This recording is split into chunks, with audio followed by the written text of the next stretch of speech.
लापता बेटी की तलाश के लिए दर दर भटकते और बिलखते बाप की ये तस्वीरें पुलिस की कारकर्दगी पर सवाल उठा रही है।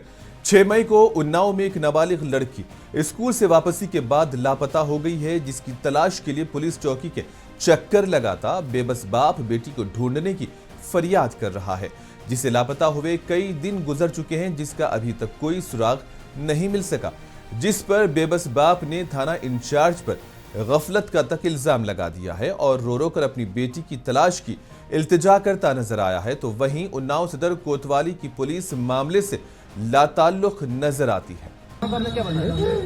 वो कह रहे हैं कि अभी हम आपको बताते हैं, फोन से बताते हैं, फोन काटो, अभी हम आपको बता रहे हैं, अभी हम आपको बता रहे हैं। तो परेशान होइए, अपने जिले के कप्तान साहब जो है बहुत राइट हैं आपके साथ। हमने उन्हें बुलाया है कि सर कोतवाली आइए, नहीं आ सकते हैं तो मैं आपके आवाज पे आ रहा हूँ, मैं आपके आवाज पे आता हूँ।